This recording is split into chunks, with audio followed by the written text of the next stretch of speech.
Comme vous l'avez constaté, le chef de l'État, dans son invite à cette couche, la couche juvénile de la nation, c'est-à-dire les jeunes de la nation, il est resté au-dessus de la mêlée, comme on le dit.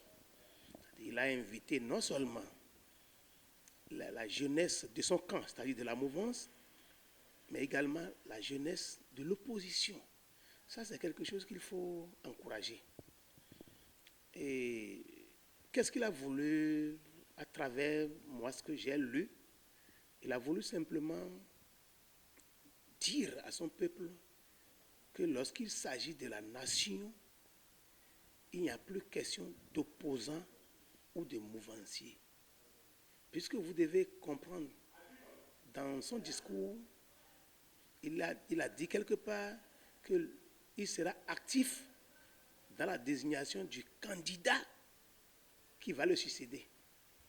C'est-à-dire que, pour moi, loin de voir ça comme un père qui fuit sa responsabilité, c'est plutôt un père qui, au soir de son départ du pouvoir, invite toute la classe politique à s'unir autour d'un candidat qui peut faire mieux que lui, qui peut vraiment ne pas nous ramener encore en arrière, mais qui peut pousser la balle au haut. Moi, je pense que c'est de ça que le chef de l'État a fait allusion. En tant qu'homme politique, il faut y croire et demander que cela se fasse, mais de façon responsable. Parce que c'est difficile de croire que tout le monde peut être d'accord avec lui, mais c'est ce qu'il a pensé pour le bien-être de notre peuple. Nous devons dire, alors, attendons de voir ce que la suite va nous donner. En réalité, la politique n'est pas un métier. La politique, puisque vous venez, vous partez, vous laissez. Il y a des gens qui sont venus en politique, qui étaient des grands politiciens, mais aujourd'hui qui ne parlent plus politique. Alors que le métier, même jusqu'à ta tombe, on sait que tu es menuisier, tu es tu as fait tel métier. Mais la politique, c'est un champ qui exploite, qui emploie des gens à des moments donnés pour développer leur pays.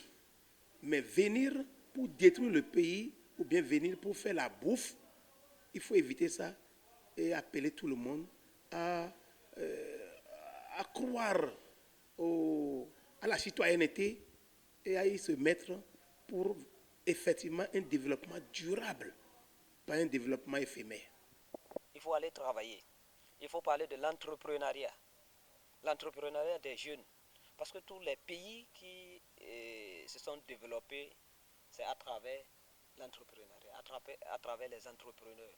Le souhait du président Talon. Parce qu'il dit, je souhaite que celui qui va me succéder fasse mieux que moi.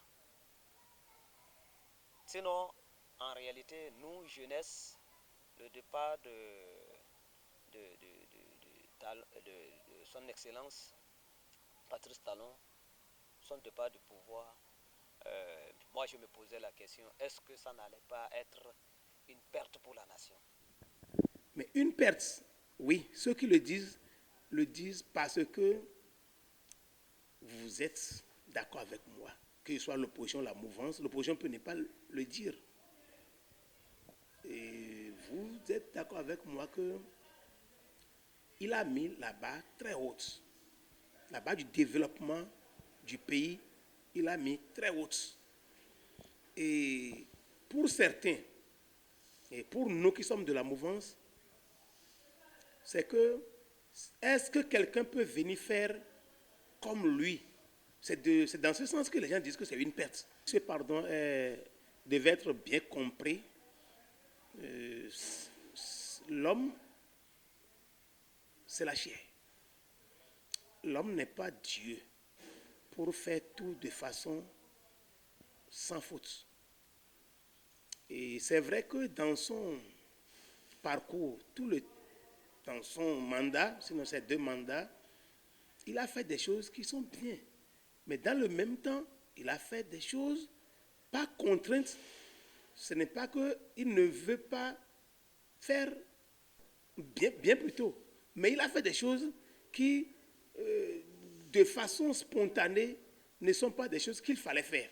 Ça, c'est tout homme qui faillit à ce genre de choses.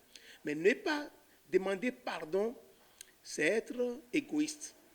Donc je pense que ce pardon vient de l'humilité de l'homme que nous sommes, de l'homme qu'il est, de l'humain qu'il est, pour dire, de toutes les façons, nous avons serré nos ceintures dans ce pays. C'est normal aussi qu'il vienne nous dire, ah, pardon par rapport à tout ce que j'ai fait, parce qu'il a voulu que le peuple émerge.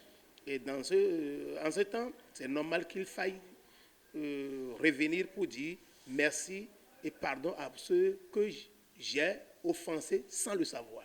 Non, le message que j'ai à lancer, c'est que le président l'a lancé. Que nous soyons de l'opposition ou de la mouvance, nous devons mettre en tête que ce qui nous préoccupe, c'est le pays. Le pays d'abord, avant nous. Et si chacun de nous pouvait mettre ça dans sa tête et marcher là-dessus, j'espère que d'ici 30, 20 ans, le Bénin sera à un niveau de développement où nos petits-enfants seront fiers de dire nos aïeux, nos pères, nos grands-papas nous ont laissé un pays vivable.